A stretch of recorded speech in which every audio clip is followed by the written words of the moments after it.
Assalamualaikum warahmatullahi wabarakatuh. Nah, salam budaya. Nah, sini Mbah No berada di rumahnya Asrori. Nah, di kecamatan mana? Pakai. Kecamatan Pakel, desa. Iya. Hampir sama dengan desa saya. Nah, ini saya mau mereview gudangnya Mas Asrori. Nah, ini banyak koleksinya, bagus-bagus dulu.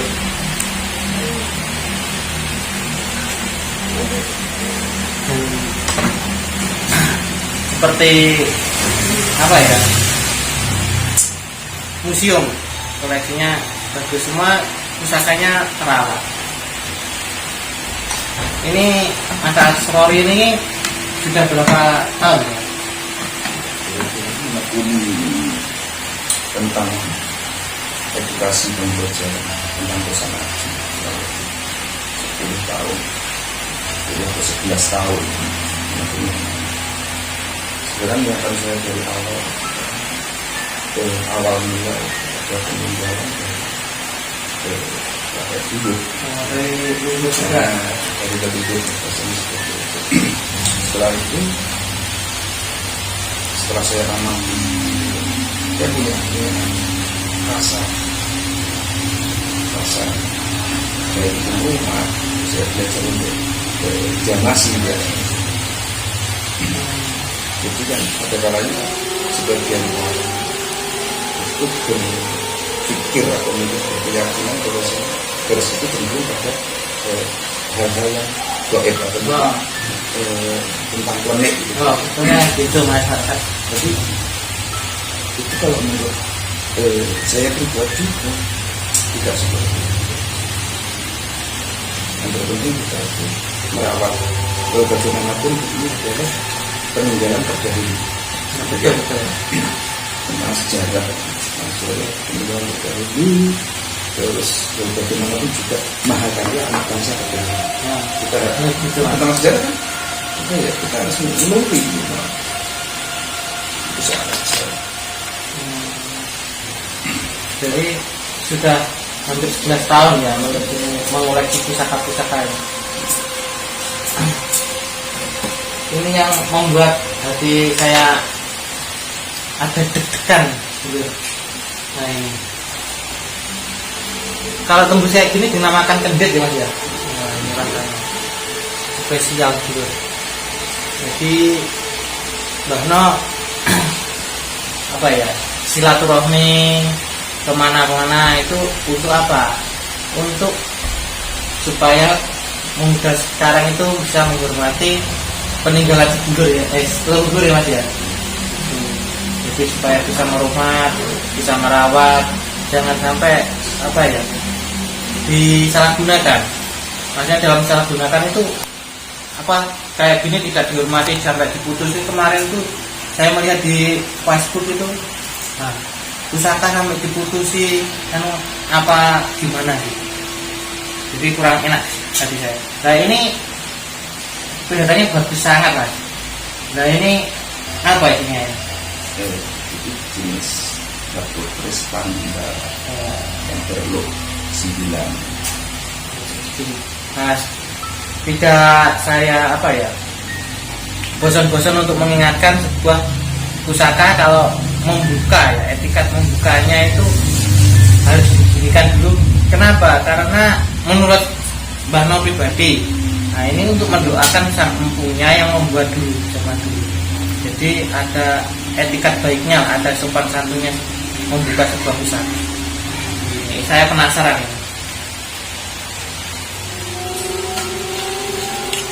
Nah, nanti namanya panimbal. Wah, ini pamornya mengagumkan sekali.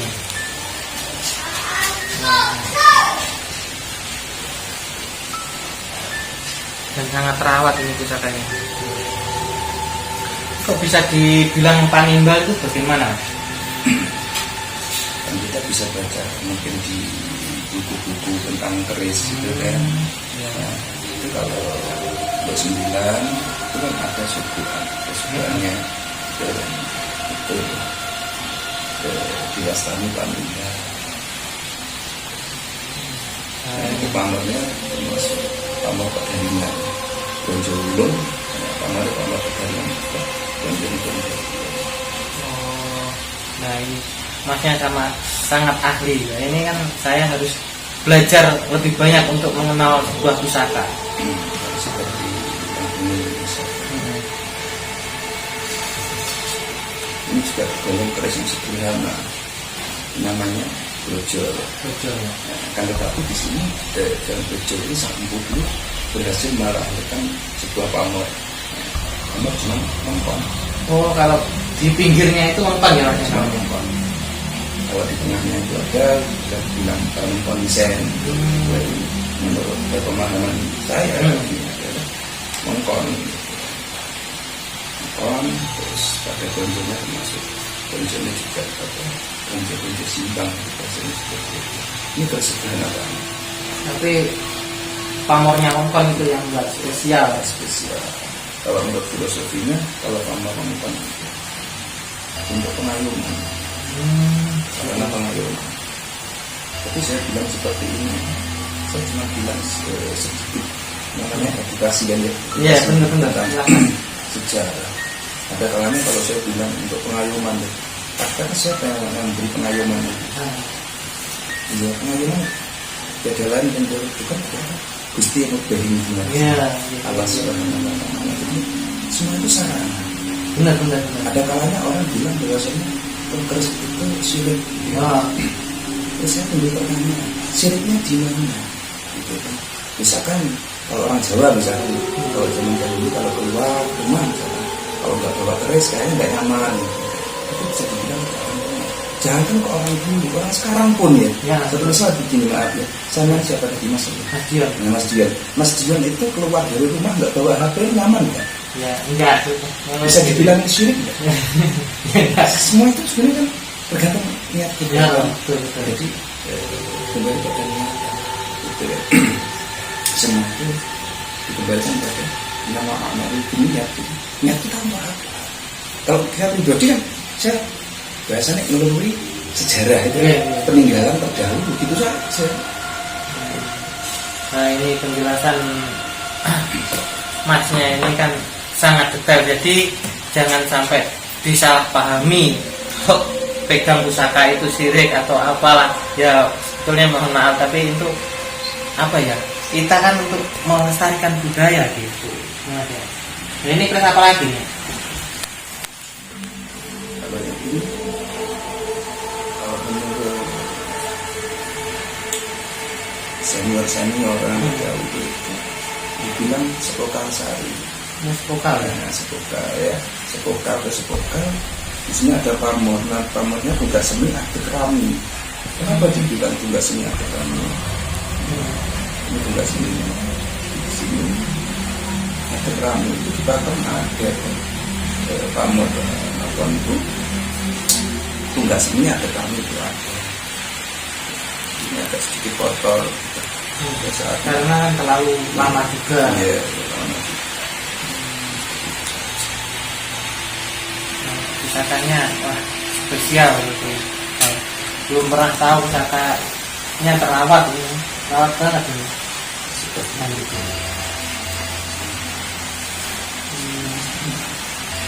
Tergantung kita aja. Kalau kita itu menyifati atau menyikapi tentang keris itu ada unsur unik ya nafsi pada perorangan saja. Kalau saya punya etika itu seperti itu untuk melestarikan budaya peninggalan leluhur jangan sampai punah. Kalau bukan kita siapa lagi? Siapa? Kita harus ya, secara tidak langsung kita harus memberikan edukasi pada adik-adik kita gitu kan.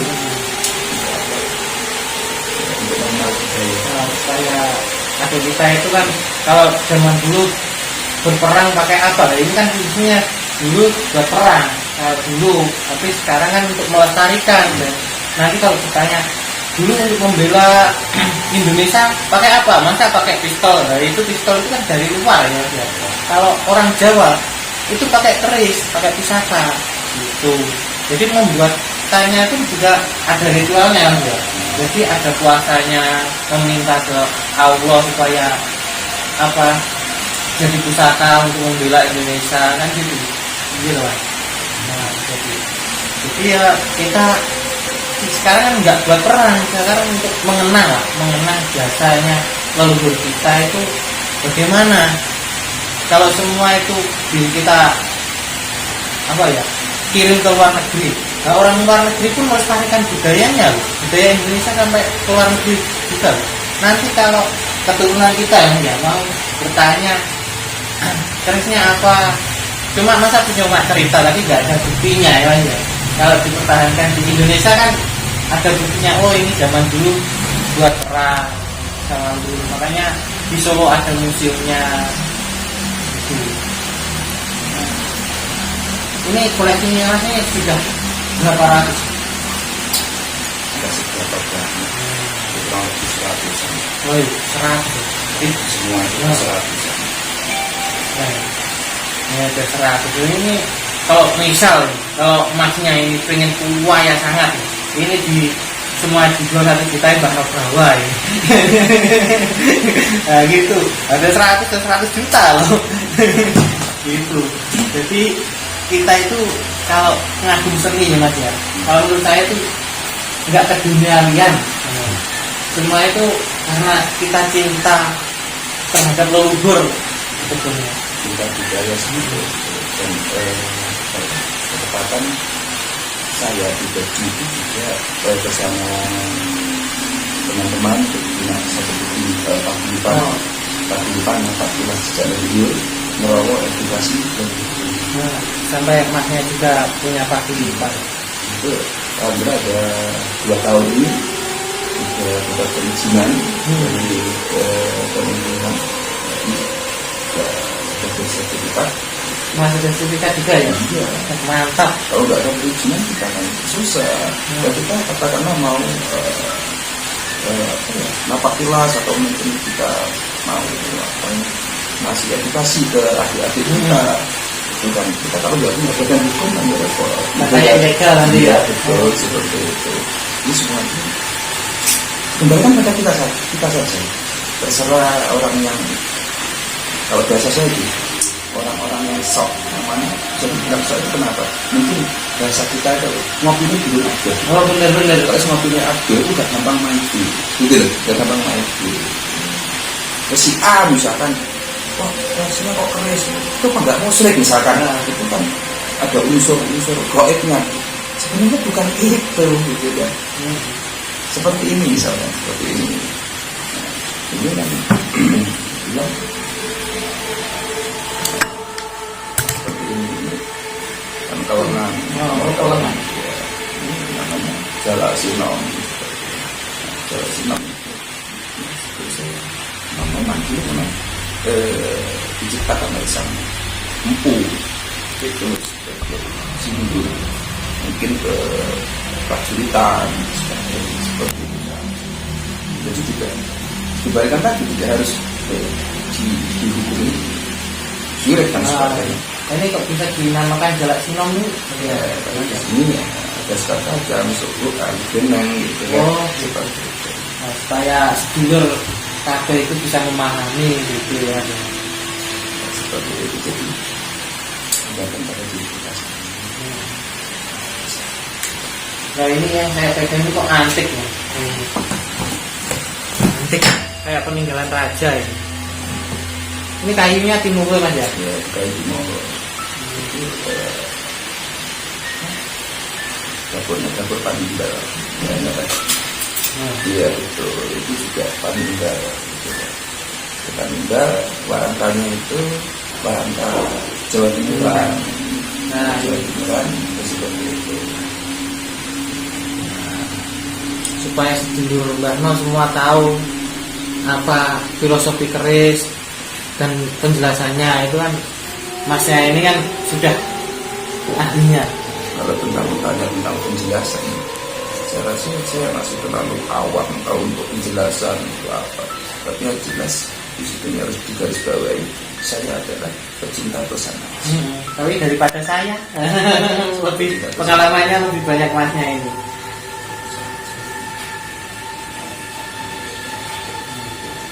Ini sampai lamanya mas ya, pamornya sampai habis itu. Ya seperti itu masih tergolong utuh, sekat kacangnya masih, demennya masih. Tergolong utuh. Ini Mbah No pegang kayak merinding-merinding, wingit. Tapi jangan diartikan wingit juga. Ini kan kita tujuan untuk edukasi untuk semua pencinta pusaka itu bisa tahu lah. Jadi gitu. Jangan semua diartikan angker, gimana ya? Gitu.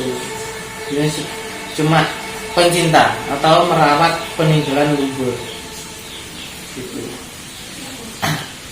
Jadi untuk semua pemula pengoleksi pusaka ya, cobalah pertahankan pusaka ini supaya bisa untuk ditinggalkan ke anak cucu kita, untuk bisa diceritakan. Jangan sampai kemarin saya menjumpai suatu kolektor itu pusakanya bagus sangat, tapi sampai dikirim ke, kalau nggak salah, ke Malaysia.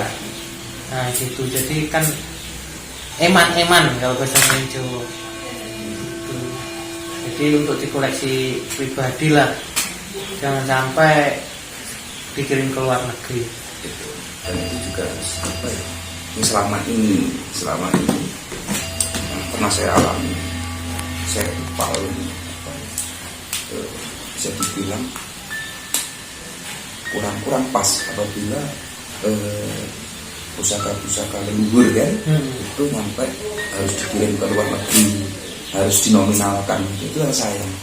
Terkecuali kalau putranya itu kan, Betul. ya, kalau putranya anak bangsa yang sekarang itu boleh, itu memperkenalkan bahwa saya mahakarya anak bangsa Indonesia itu seperti ini, boleh, itu nggak masalah. Tapi kalau saya pribadi untuk pusaka sepuh gitu kan, itu alangkah seyogyanya ya kita rawat aja.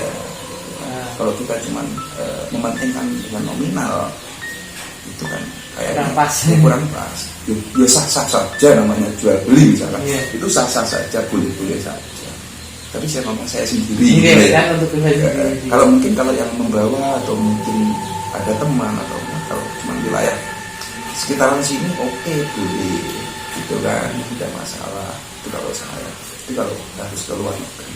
Pernah saya itu ini ada teman ya, ini yang pusaka ini misalkan, ini mau dikirim ke suatu negara tetangga misalkan dengan nominal sekian, misalnya saya berusaha dengan prinsip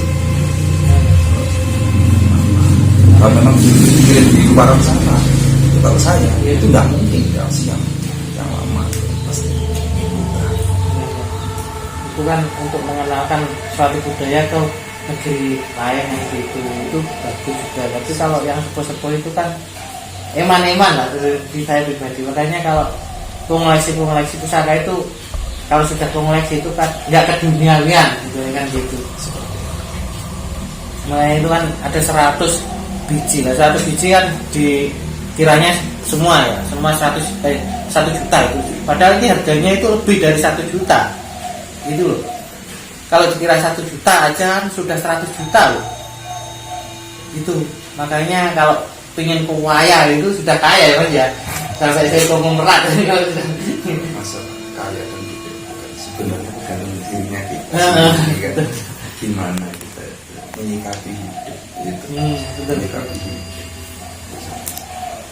Kalau saya pribadi itu janganlah bikin apa ya, rumah jadilah bikin aja simpel. Jadikan hidup itu simpel, senyaman mungkin buat kita.